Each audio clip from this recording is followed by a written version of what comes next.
we're excited about having Seth Harder, who's the general manager of the Husker Ag plant up at Plainview, and it's a farmer-owned plant, and he brings a lot of insight into what goes on in ethanol and why it's an important part of such an important part of that whole picture of rural economic development and value-added agriculture and all of those things. And so with that, we are pleased to have you with us today, Seth, and I'm just going to turn this over to you. Welcome. Thanks, John. Again, my name is Seth Harder. I'm the general manager for Husker Ag in Plainview, Nebraska. And I just want to thank everybody for letting me be here. Last night's banquet was just phenomenal, and I've never been at a conference where there is such a family atmosphere. I can't believe how well accepted you guys are of people. So that's really a tribute. If you stick with us long enough, you'll know that being treated like family isn't always a positive. But it's good. We'll stick with the good.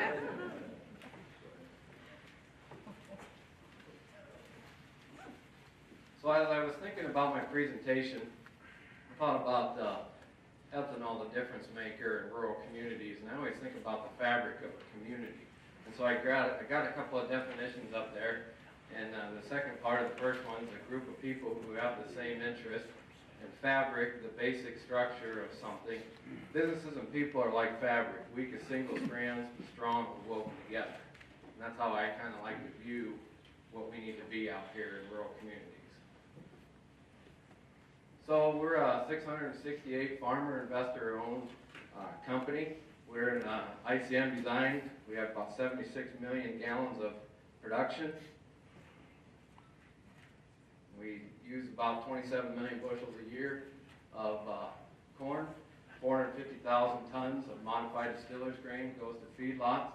17 million pounds of distiller's corn oil. And then we recently started a venture with a company called Laurel Biocomposites, where we produce 60 million pounds of feedstock for a biocomposite filler. We have 50 jobs. Our annual payroll is around 3.5 million. We support hundreds of jobs beyond the plant. Of course, there's about 150 trucks coming in and out of the plant 5 or 6 days a week. You know, all the support that goes with that. In the company's history, we've paid about $5 million in property taxes that go to schools. And on the federal and state income taxes, that's well in excess of $30 million from our constituents. So here's the team, and basically what I want to illustrate here is the commerce. It's easy to see with this many people working together to support our company. You think about how many people are in some of these businesses, and you think about, you know, this is an intersection of commerce. I mean, this is an area where there's fabric. Here's our plant. This is the original plant. It was built in 2003. 2006, we added a 45 million gallon plant. The reason we didn't double the first one is because everybody was building 50 and 100 million gallon plants at that time. And so instead of taking a 20 to a 40, we decided just to, you know, increase exponentially. So we produce 450,000 tons of modified distiller's grain every year. That's a 55% moisture product. It's better than 100 miles. It's 35% protein. I'm sure many of you have used this, a similar product to this.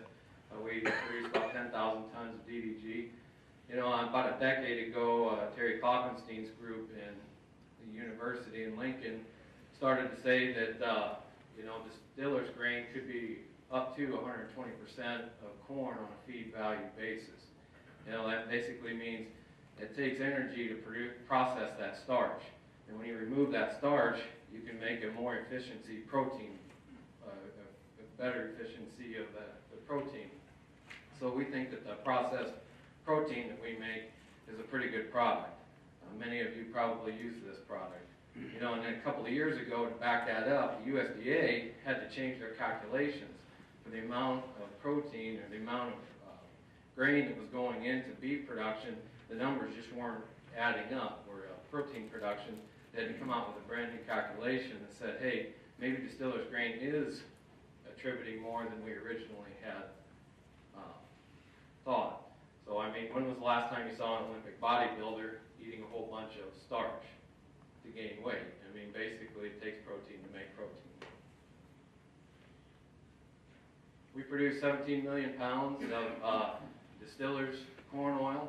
A lot of it goes to the poultry market. It's naturally high in lecithin. Makes eggs yolks yellower. It makes turkeys appear more buttery. Dairy use it to add milk production. It bolsters the milk production. And then a lot of that product goes to the biodiesel industry as well. So here's our partnership with Laurel Biocomposites. Again, that's a 100 billion pound market, the plastics market is. And through this partnership, we treat our distillers grain at the plant and process it a little bit. And then we take that distillers grain, segregate it, and send it to Laurel, and they do a little more treatment to it and extrude it into bioresin pellets. And if you see right here in the background, you can see this kayak right here. That's 40% distillers grains from our ethanol plant. One area that we're working on heavily is the advanced fuel production. We think that there is a challenge by the nation to come up with advanced fuels. We believe that at our facility, we're what you call a brownfield facility for advanced fuel production. We already have the infrastructure there. We have the people there. We have all the countless permits and regulations taken care of there already.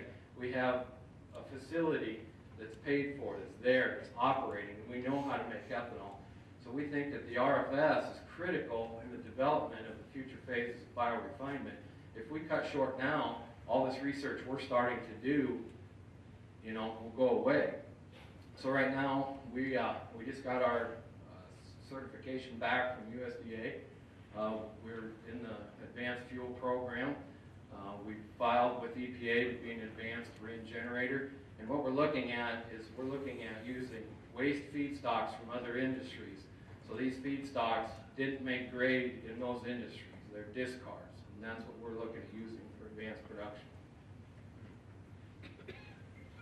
So another area that we were looking at is, this challenge again by the renewable fuel standard to use more ethanol. And so we took a look at what the Corn Board was doing a couple of years ago, and we decided if we don't start taking care of ourselves here, who is going to do that? So we stepped up with the Corn Board a few years back, started offering grants for retail locations. And we have 2 retail locations now where we've offered up money with the Corn Board to put in blender pumps. We've got one in Hardington, Nebraska, and one in Osmond, Nebraska. We have 3 more that are in various stages of construction. The tanks are there, the equipment's ordered. So we'll have 5 probably within 6 months on the ground blender pumps that have Husker Ag logos on them that we participated in. Another thing that we just recently passed is the E15 resolution. We're going to go out to small retail locations in our neck of the woods. These are probably going to be unbranded, smaller mom and pop stations who just don't know what to do now. They don't want to sign it. They can't afford a great big branded deal with a large oil company that prohibits them from using ethanol, but they need to do something against the larger companies that are moved in next to them. They've got to do something. So we think that what we found with our blender pumps is when we switched over to E15 with those blender pumps recently, E15 shot through the roof. So that indicates that people who like E10, people who know the benefits of E10 and what it does for our state, love E15. If they have a 2001 and newer vehicle, they're using that stuff. So we think we can go out to these smaller retail outlets and say, hey, why don't you can keep your regular. If you have customers who demand regular, then keep that regular. But why don't you think about E15? For a small upgrade in most of those locations, we can get E15 in there and just have both. So your customers who like ethanol in their gas will like the E15, and the customers who prefer the E0, then they can keep paying 40 to 50, 60 cents more a gallon if they want to. E15 is one of the most tested fuels in this country's history. There's 500 gasoline components. none of which have ever been tested to the extent that E15 has been tested by this nation. Think about if there's 300 to 500 components, how many combinations could you have? That would take 10,000 years to test all those combinations as stringently as E15's been tested. So who knows what the combination of those different carcinogens and aromatics and hydrocarbons are doing. But they've never been tested, they're just grandfathered in. So we tested E15 over and over and over and over and over. We jumped through a million hoops, and here we are. Still can't get real good acceptance. Just a little bit on the E15 there. 66% of the vehicles on the road today can use E15. That constitutes 80% of the miles driven in the United States could be E15 compatible. Here's just a real quick picture of these are our blender pumps. These are the ones we participated in. You can see the corn boards down here. We've got Husker Ag. These are Nosman. Okay, here's what everybody's been talking about. So we've got the EPA's Renewable Fuel Standard revision. Does everybody know what a RIN is? If you don't know what a RIN is, real quickly, a RIN is a 38-digit code that when we make a batch of ethanol, we have to assign it a 38-digit code. We send that code to the EPA, and 2 or 3 months from now, after we've sold those gallons, that code goes with those gallons. An oil company submits that back to the EPA. They match up the code with what we produce today, and then an oil company sold it and used it. 3 months from now, they line them up. That's how they track their obligation. That's how they track the oil company's obligations. It's not necessarily a credit that somebody gets. It's a code. Now, but it can act like a credit. So, as we've talked, we are looking at a 1.4 billion gallon drop in conventional ethanol. You know, that's about 4 to 500 million bushels of corn is less need or demand for that corn. And the question is this legal for EPA to step in and do this? You know, they must, in the statute, prove that there's economic hardship for the masses. And they also must prove lack of supply. Well, we really haven't seen either so far. We certainly don't have a lack of supply. And the oil companies are basically saying, okay, well, we can't blend enough ethanol because the infrastructure is not there, so you're going to cause a lack of gasoline supply? I mean, come on. So we need to find a home for 3.5 billion gallons. And the problem is, okay, everybody would say, well, we're only producing about 13-some billion gallons a year right now, so this isn't that big a deal. But what precedence does it set? So oil companies complain, and they just get their way. We just start hacking away at the thing. That was kind of the whole purpose of why we put it in place. Go ahead. So here you can see, this was the first time it was adjusted. You can see that the cellulosic supply wasn't there in the last couple of years. And so that is a lack of supply. That is legitimate. Here, this chart shows, you can see the drop in the new proposal. So here's where we were at. This is what we were on our incline. And now here's what they're proposing, is this drop off. And the scary part is, so if we complain enough, it just keeps going down to here. You know, that's something we got to work against. This summer I had the pleasure of taking a week and going to DC to talk to some folks, and they had been telling us, Rogers and the folks back in DC said, hey, you got to get out here, this is pretty bad. And I had no idea how bad it was. When you go to DC, if you can get somebody to talk about ethanol, they're either bad-mouthing it or they're silent. If they're in favor of it, then they just want to stand back in the shadows and not really say that they're for ethanol. I mean, and I hate to say it's that simple, but it is that simple.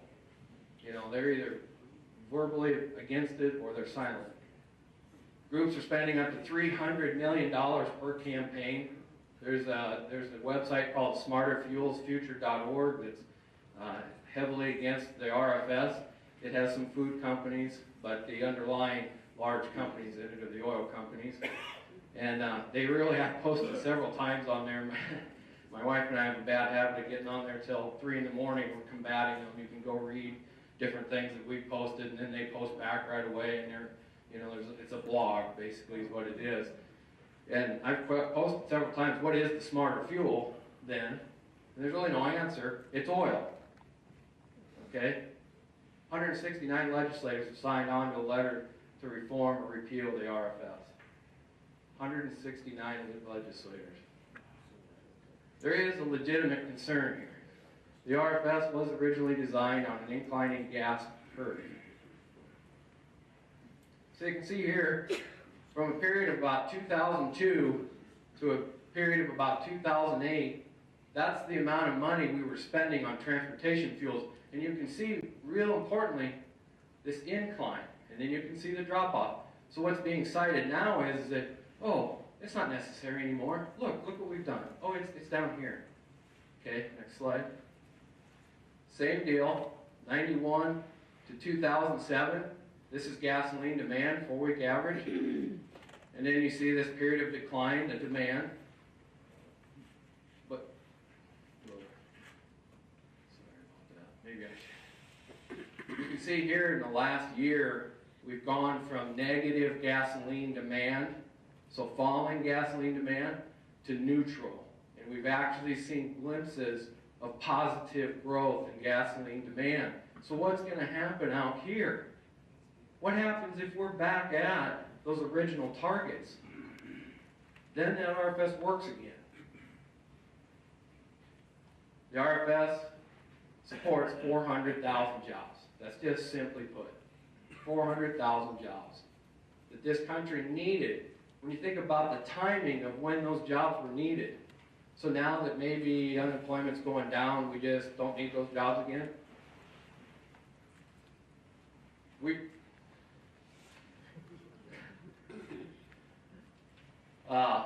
So we're still importing 10 million barrels a day. With all the work we've done in North Dakota, we're still importing 10 million barrels a day. That's double what China does, and we only have 300 million against their billion people. $1 billion a day leaves this country still, after all this work we've done. We saved $50 billion in imported fuel costs alone in 2011. On-farm assets have increased $500 billion since the RFS came out.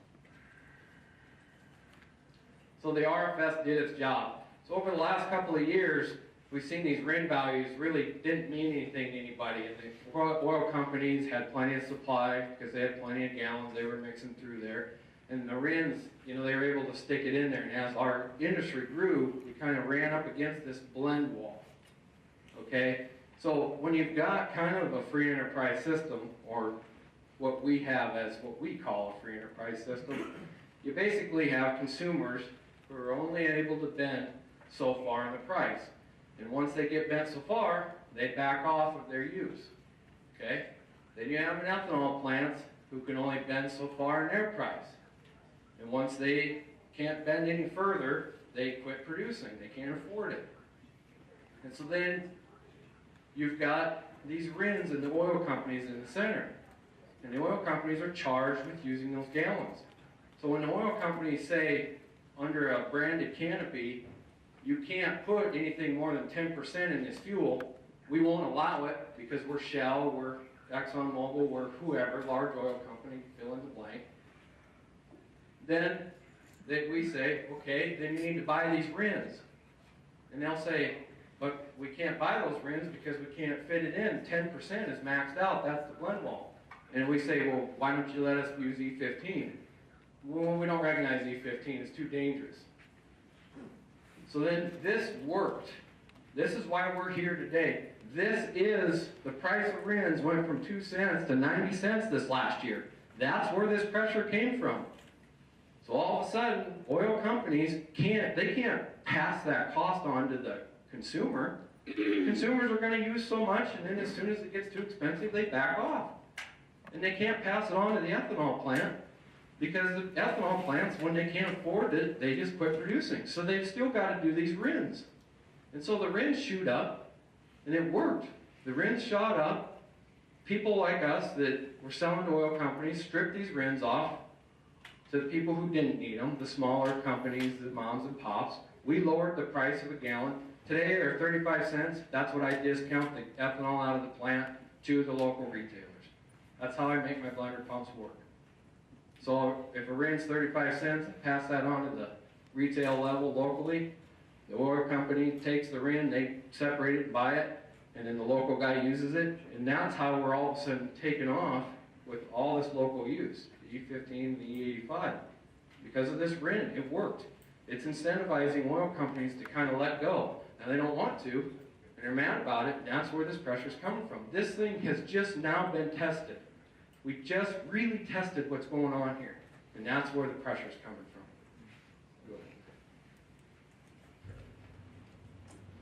Another area that I want to kind of talk about is, we've been talking the last couple of years about fuel economy. And I think a lot of you know what CAFE is. And in August of 2012, there was new CAFE standards agreed upon by the administration and the car companies, which says we're going from 24.1 to 54 miles per gallon. So here you can see, here's where we did this back in the 80s. John, you probably remember that. And then here's where the new administration jumped up, and they're pretty modest gains. I mean, they're a real jump. So how are we going to do this? That's the other pressure here. So manufacturers agree that engines will have to be smaller to meet these new demands. And who wants to quit being able to pull 15 big round bales with their pickup? None of us. We'd like 25 big round bales with 3/4 ton pickup, you know? So we need that horsepower. So how are we going to do that? We're going to have to find alternative methods of increasing the compression on those engines, right? We still want 300 horsepower in our car to go to church, you know? So we're going to have to find some way to use octane to make that happen. Those engines that are going to be compressed more and that are smaller got to have octane. So octane is a measurement of a fuel's ability to stop engine pre-ignition or pinging. Pure ethanol's pure octane is 112. It acts higher because of its cooling coefficient. It acts like 117. It is the cheapest octane on the market. And that's an area where, you know, some folks aren't too happy that we are also a cheap component of figuring out this CAFE problem that the car companies have.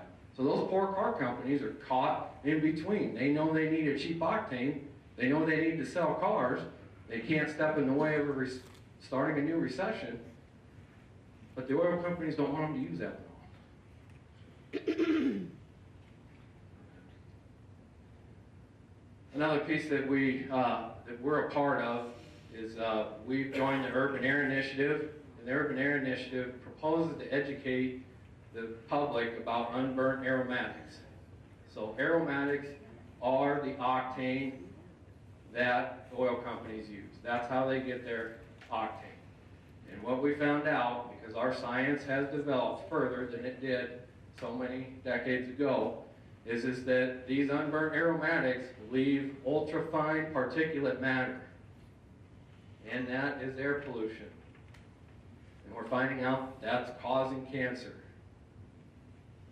We've got catalytic converters on cars still. Why, in this day and age, with this technology, after 100 years, do we still need catalytic converters? It's because the fuel, gasoline, that we're burning cannot burn cleanly. And even after the catalytic converter, we still have the ultrafine particulates. So if you put all this carbon through your car and then add some oxygen to it, you get a more complete burn. Ethanol's oxygen is 35%, or ethanol's makeup is 35% oxygen. So we complete that combustion. We lower those emissions. We lower that particulate matter. The World Health Organization recently classified air pollution as a carcinogen. I assumed that was a carcinogen my whole life. They recently, as October 2013, globally says air pollution from tail exhaust and others is a carcinogen. We can't keep doing this to our children. Has anybody been to large cities like Shanghai, China? You know what I'm talking about. Even driving into Denver. So Nebraska's industry. What this chart is, and it's really hard to use a line representation, so I put the chart actually down here. But you can see, this is the value of your corn crop. These are the years, 2003 to 12. This is the value of your corn crop in billions of dollars. And notice it's rising. Now, this is the ethanol production. Notice it's rising. I see a correlation. Net farm income increased 51% since the RFS was put in place. This is a favorite of mine. And you'll see down here, this is blinking Nebraska's Bakken. I'm just saying we could make it. We've got a resource that we can make. And we need to utilize it. And we're making more of it all the time. We've been doing this since the 50s. Over here by John, this line starts down here, and it's been on this increase this entire time. We have to stay ahead of this. Otherwise, the next situation happens. Typical scenario. How many have a light-duty truck in here? I'll bet you most people in here drive a pickup truck. 15 miles per gallon is probably what you're about getting with it. If you use E10, that's a theoretical 14.4 miles per gallon. It's 4% drop. Okay? Let's call it 14. Let's give you the whole benefit of a doubt. You have a 1 mile per gallon drop. If the prices are the same at the pump, that's a $171 difference in the annual miles of 12,000 miles. That's if the prices are the same. Now, where I'm from, in northeast Nebraska, ethanol is cheaper, and then on a blender pump, it's even cheaper yet. And on E30, we're getting the same mileage, so you would save money in this scenario. But for these purposes, let's call it the same price. Now, if you farm 1,200 acres, you got 150 yield, you know what those numbers are. At $2, that's 360,000. At $7, it's 1.2 million. It's a $900,000 difference. I mean, those are some real numbers. And through this blender pump operations, we kind of noticed people who we know grow corn and sell it to the plant not using ethanol in their pickup. And we ask them, so-and-so, why don't you use ethanol? When you're asking me why the price isn't higher at the plant, he's saying to me, well, you know, I'm asking him, why aren't you using ethanol? And he says, well, my mileage drops a little bit. I just can't afford it. Really? That actually happens more than you'd believe. So, here's where we're at. We've seen, and for whatever, you know, unreal propaganda, or for whatever real reason, we feel like the coast don't really like ethanol that much. They're always trying to throw corn ethanol under the bus. Okay? So here's the deal. These are the Midwest states. This flag's in the way. If you can see this, just pull it back just a touch. You can see those are Midwestern states, typical corn-growing Midwestern states. This is their consumption as of last year. 20 billion gallons right here in the Midwest. And on E10, that's a 2 billion gallon ethanol market. E15 is 3 billion. On E30, and then E85. Hopefully someday before I'm gone, I might see something close to that. Remember, we only produce 13 billion gallons as an industry. This is a $17 billion gallon deal right here in the Midwest. I mean, is 20% or 15% that hard to come by? And is that not where we need to come up with that 3.5 billion gallons? I mean, why continue to be at the whim of policymakers when this is our fuel right here? Use this as a backstop to yourselves.